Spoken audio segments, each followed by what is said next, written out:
اسے غصہ آ گیا، اس نے چھرا اٹھایا اور اٹھانے کے بعد اپنی بیوی کا ایک ہاتھ کاٹ دیا۔ اللہ اکبر۔ بتاؤں، ایک شوہر تھا، اس کی ایک بہت ہی نیک بیوی تھی اور اتنی خوبصورت تھی کہ اس کے محلے میں اتنی خوبصورت کسی کی بیوی نہیں تھی، اتنی خوبصورت بیوی تھی، لیکن یہ شرابی تھا، جواری تھا۔ اکثر ہوتا بھی ایسا ہے کہ رشتے جب بغیر دیکھے، بغیر جانچ پڑتال کیے ہوتے ہیں تو پھر وہ معاملات ایسے ہی پیش آتے ہیں۔ رشتوں کے معاملے میں بہت ہی تحقیق کر لینا چاہیے، اس کے بعد رشتہ کرنا چاہیے۔ وہ لڑکی بہت نیک تھی، حضرت فاطمہ الزہرا رضی اللہ تعالی عنہا کی سیرت اپنانے والی لڑکی تھی۔ اس کی شادی ایک شرابی کے ساتھ ہو گئی، جواری کے ساتھ ہو گئی۔ وہ اپنی بیوی سے نفرت کرتا تھا، اس لیے کہ وہ منع کرتی تھی کہ تم شراب نہ پیو، جوا نہ کھیلو، یہ بربادی کی طرف لے جانے والا ہے۔ تم کیوں اپنے ہاتھ سے اپنے گھر کو بھی اجاڑ دو گے، اپنے ہی آپ اپنی ساری دنیا اجاڑ دو گے، برباد ہو جاؤ گے، برباد ہو کے بیٹھ جاؤ گے اگر یہ سارے کام تم نے نہیں چھوڑے۔ لیکن وہی کہتے ہیں نا، جب کوئی اپنا سمجھاتا ہے تو پھر سمجھ میں نہیں آتا، ایسا لگتا ہے یہ ہمارا برا چاہتا ہے۔ وہ اس سے نفرت کرنے لگا، اپنی بیوی سے، اور اس کو بہت مارتا، بہت اس کو ستاتا، بہت زیادہ پریشان رکھتا، بہت زیادہ دکھی کرتا۔ نمازیں پڑھتی، وہ رو رو کر اللہ کی بارگاہ میں دعا کرتی تھی۔ ایک دن کیا ہوا، یہ بیٹھا ہوا تھا تو اس نے ٹوک دیا کہ اے میرے شوہر، آپ میرے شوہر ہیں، میں آپ کو سمجھا رہی ہوں، ابھی بھی ٹائم ہے کہ تم شراب مت پیو، جوا مت کھیلو، ورنہ برباد ہو جاؤ گے۔ اسے غصہ آ گیا، اس نے چھرا اٹھایا اور اٹھانے کے بعد اپنی بیوی کا ایک ہاتھ کاٹ دیا۔ اللہ اکبر۔ جب بیوی کا ایک ہاتھ کٹا تو بہت چیخی، چلائی، بہت زیادہ پریشان، درد میں تڑپتی رہی، اور اس نے اس کی دوا بھی نہیں کرائی۔ بیوی کا ہاتھ کاٹ دیا، اس نے اللہ کی بارگاہ میں شکر ادا کیا کہ مولا تو جس حال میں مجھے رکھے تیرا شکر ہے، تو اگر اس حال میں مجھے دیکھنا چاہتا ہے تو اسی پر میں خوش ہوں، تیری رضا پر راضی ہوں۔ مجھے کوئی شکوہ نہیں ہے کہ میرے شوہر نے میرے ساتھ ایسا کیا، یا میرا شوہر ایسا نکل گیا، مجھے تڑپاتا ہے، مجھے دکھی رکھتا ہے۔ یا اللہ، میں تیری رضا پر راضی ہوں، اگر تو اس حال میں مجھے دیکھنا چاہتا ہے تو میں راضی ہوں۔ شکوہ نہیں کیا، اس نے ہاتھ کٹ گیا۔ یہ کتنی عظیم نعمت ہے، بہت بڑی نعمت ہے۔ انسان کا اگر ہاتھ نہ رہے تو پھر اسے بہت ہی عجیب لگے گا اور بہت ہی برا فیل ہوگا۔ اکثر لوگ کسی بھی تکلیف میں پڑ جاتے ہیں تو پھر اپنے آپ کو کوسنے لگتے ہیں کہ باپ میری قسمت کیا ہے، اللہ نے پتہ نہیں میری قسمت میں کیا لکھ دیا ہے اور ساری مصیبتیں مجھ پہ ڈال دی۔ تو لوگ ایسے کہتے ہیں، لیکن اس لڑکی کی ہمت کی داد دینی چاہیے۔ ہاتھ کٹ گیا لیکن اللہ کی بارگاہ میں شکر ادا کر رہی ہے، مولا تو جس حال میں مجھے رکھے میں خوش ہوں، میں راضی ہوں۔ ایسے ہی یہ ان کا سلسلہ جاری رہا، اور اس نے نہ جوا چھوڑا نہ شراب چھوڑا۔ ایک بات یاد رکھیں، جو انسان شراب کی لت میں پڑ گیا تو سمجھو اس کی زندگی تباہ ہو گئی، برباد ہو گئی۔ دنیا تو خراب ہوتی ہے، آخرت بھی خراب ہو جاتی ہے۔ شراب ایک ایسی بیماری ہے، اس میں انسان نہ اپنی بیوی کو دیکھتا ہے، نہ اپنے گھر والوں میں سے کسی کو دیکھتا ہے، جب بھی جسے بھی چاہے گالی دیتا ہے، جیسا بھی جس کے ساتھ سلوک کرنا چاہے کرتا ہے، اسے کسی کی خبر نہیں ہوتی۔ یہ شراب اتنی بری عادت ہے، اتنی بری چیز ہے۔ اللہ اس عادت سے، اس بیماری سے ہمارے نوجوانوں کو، ہمارے لوگوں کو بچائے رکھے۔ یہ بہت بری عادت ہے، بہت بری چیز ہے۔ دوستو، اس عادت کو چھڑاؤ زیادہ سے زیادہ، اگر جس کی بھی لت لگ گئی ہو، کیونکہ یہ عادت چھوٹتی نہیں ہے جلدی، لیکن اگر چھوٹ جائے تو پھر بہت بڑی بات ہے۔ اللہ تعالی ہم سب کو ہدایت عطا فرمائے اور ایسی بیماریوں سے ہم سب کو بہت دور رکھے۔ تو ایک دن کیا ہوا، بیوی نے پھر ٹوک دیا اور کہا کہ دیکھو، آپ جو کر رہے ہو اچھا نہیں کر رہے ہو۔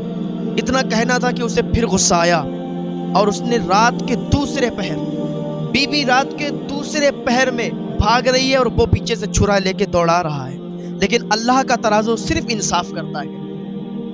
دنیا والے کسی کو کتنا بھی پریشان کر لیں، کسی کو کتنی بھی تکلیف دے دیں، لیکن جس کا یقین اللہ پر پختہ ہوتا ہے، پھر اللہ خود اس سے بدلہ لیا کرتا ہے، کیونکہ اللہ کا ترازو صرف انصاف کرتا ہے۔ آپ اللہ کے بندوں کو پریشان ایک گھڑی کر سکتے ہیں، لیکن وقت بدلتے دیر نہیں لگتی۔ جب وقت آتا ہے تو وہی بندہ منہ کے پھل گرتا ہے، وہی بندہ जो दूसरे के लिए गड्ढा खोदता है वो खुद उसी गड्ढे में गिरता है, कि अल्लाह का तराजू सिर्फ इंसाफ करता है। रात का दूसरा पहर है, बीबी अब शौहर से परेशान दुखी, रातों में नींद नहीं आती थी उसे, रातों में सो नहीं पाती थी, इसलिए कि कहीं मेरा शौहर नशे की हालत में आके मुझ पर हमला आवर ना। जब वो घर पे नहीं रहता तब वो थोड़ा सो भी लेती थी, वरना तो अक्सर हिस्सा इबादत में गुजार दिया करती थी। रात का दूसरा पहर था और शौहर छुरा लेके बीवी को दौड़ा रहा है। बीवी भाग रही है, भागती भागती भागती भागती गांव से दूर निकल गई। गांव से दूर निकली, अब इधर रात का अंधेरा, पीछे शौहर छुरा लेके। अब इतना डर अंदर, इतना खौफ, लेकिन यकीन अल्लाह पर पुख्ता। दिल ही दिल में अल्लाह का शुक्र अदा कर रही, मौला तू जिस हाल में रखे मैं राजी हूँ, ए तेरी रजा पर राजी हूँ। इतनी फरमा बरदार अल्लाह की वो नेक बंदी भाग रही है, भागती भागती क्या देखती है, सामने कुआं आ गया। सामने कुआं और पीछे वो भाग रहा है, वो दौड़ा रहा है, उसका दूसरा हाथ या सर जो भी उसके दिल में आता वो काटता। लेकिन जैसे ही उस लड़की के सामने कुआं आया तो करती क्या न करती, कुएं में छलांग लगा दी। कुएं में जब छलांग लगाई, कुएं में गिर गई।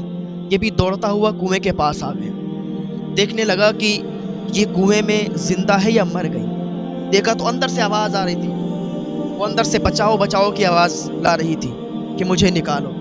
लेकिन ये इतना जालिम शौहर था, इतना बेदर्द, कि इसे कुछ भी ख्याल नहीं आया। शराब के नशे में तो था ही, और वहीं पर बैठ गया।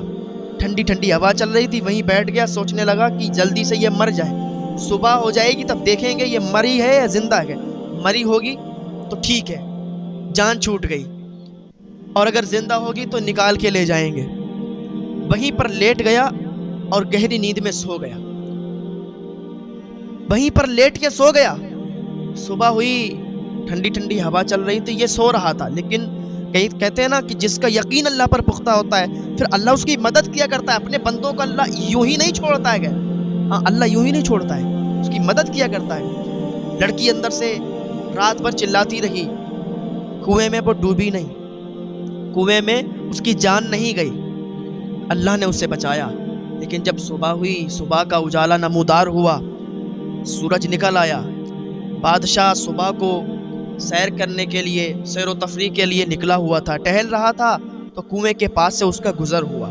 जब कुएं के पास से गुजर हुआ तो उसको लगा कि कोई चिल्ला रहा है कहीं पे। तो जब उसने कुएं के झांक कर देखा कुएं में, तो लड़की वही अंदर कुएं में थी और चिल्ला रही थी कि मुझे बचाओ बचाओ। उसने देखा कि ये इंसान यहाँ सो रहा है और पड़ोस में ही एक लड़की अपनी जान गंवा रही है। तो उसने किसी तरीके से लड़की को निकाला बाहर। लड़की निकल आई। बादशाह ने जब उसको देखा तो बादशाह का उस पर दिल आ गया। इतनी हसीनो खूबसूरत, हसीनो जमील लड़की थी कि उतनी तो उस महल्ले में, उस गांव में कोई खूबसूरत नहीं थी। ये अल्लाह की नेक बंदी, और जो अल्लाह की नेक बंदियां, जो अल्लाह के नेक बंदे होते हैं, तो इनके हुस्न जमाल का फिर कहना क्या। एक तो वैसे ही नूरानियत होती है इन पर, अल्लाह की इबादत करने से जो नूरानियत आती है फिर वो अलग ही होती है। तो बादशाह ने निकाल लिया और सारा वाक़या पूछा कि क्या क्या हुआ तुम्हारे साथ और तुम्हारा ये हाथ कैसे कट गया।